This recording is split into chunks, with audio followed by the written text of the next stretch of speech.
speaking of not getting any better, I let's talk was going to about. segue to that because Arsenal have scored half as many goals in the month of February. The amount of goals they've scored is half as much as Man United has scored all season.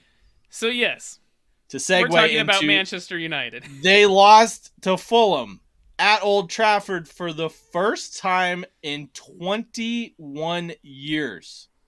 This team looked like the United we saw last calendar year, where they were just 2023. awful. Yeah, I mean, it's for 20 years. That was the last time Fulham won. So when we were watching that game, we're just a baby. Well, And I mean, honestly, Fulham deserved to 21 win this years. game. We were in high school, but whatever. Again, just a baby. Still, to what mentally, it feels like now. just a baby. Yeah. But yeah, man. I mean, we had to put them in our good. We had to put them in our good category. Yeah. A couple weeks ago, and United just said, "Hold my beer and watch this." Came out to play against Fulham and just decided to not give a single fuck. That's what it looked like. Yeah, I mean, they looked flat. Their midfield got absolutely dominated by Fulham. Poor Kobe Mainu, man, was having to deal with all the old legs of Casemiro, who went off injured. Yeah. Christian Eriksen came in and did not look like he had any more legs in him. No. And, they were without Rasmus Højlund in this match, who has been an inspiration for them. He's out 2 to 3 weeks with an injury.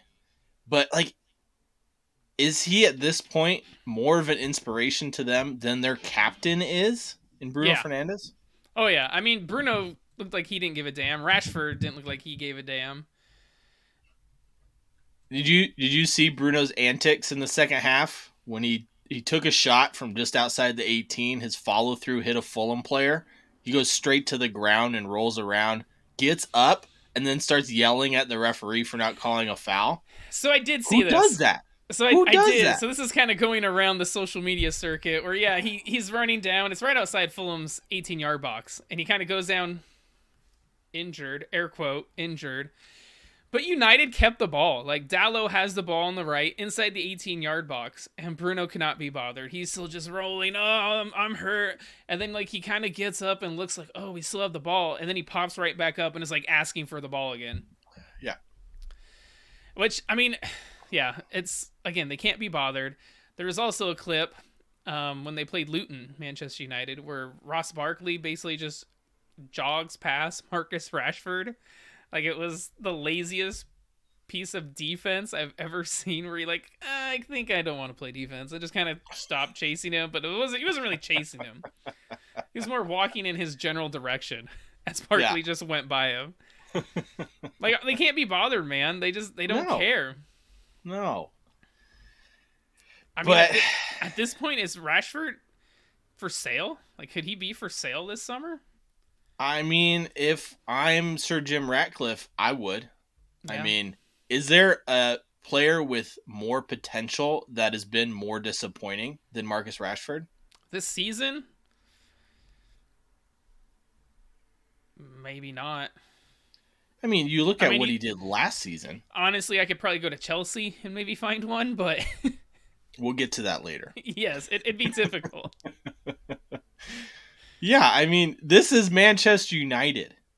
You would think players would want to fight for the badge. This is one of the greatest clubs in the history of the earth.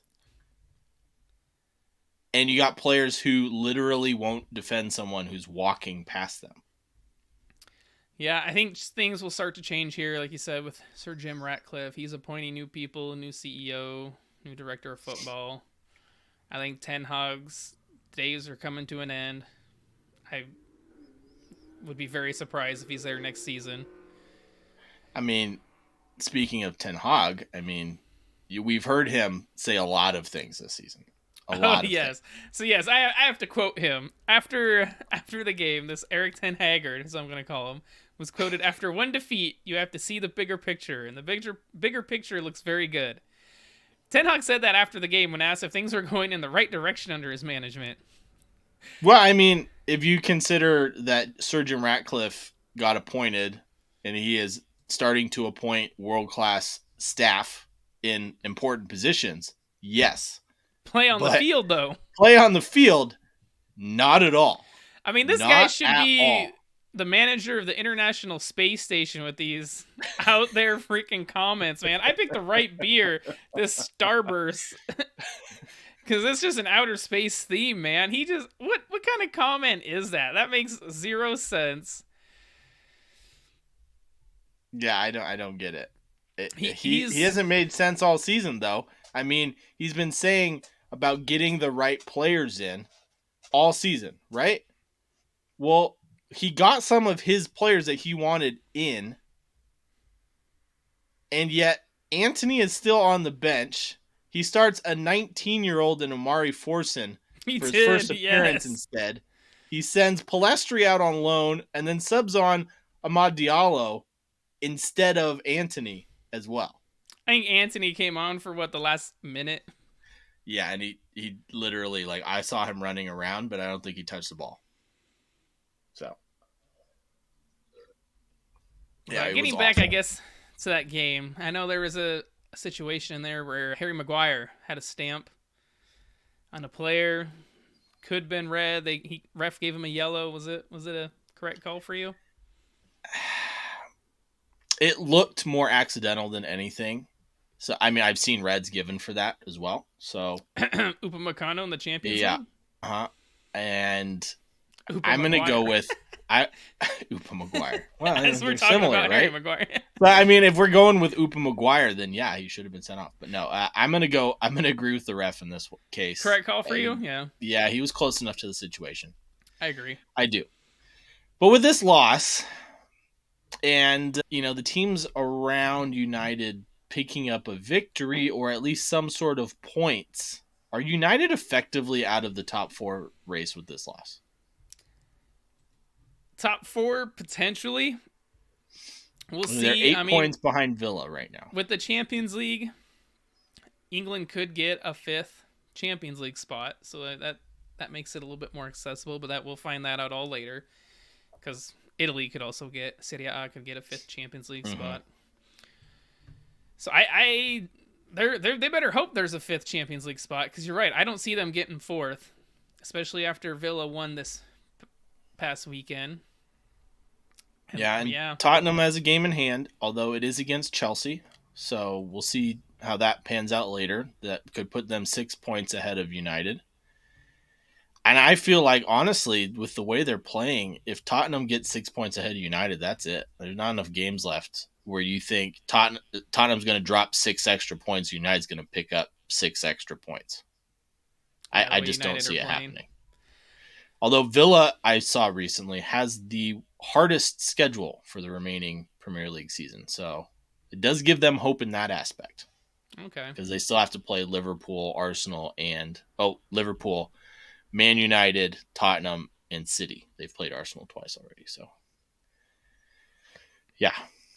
Should be interesting. Yeah. So, Fulham. Before we move on.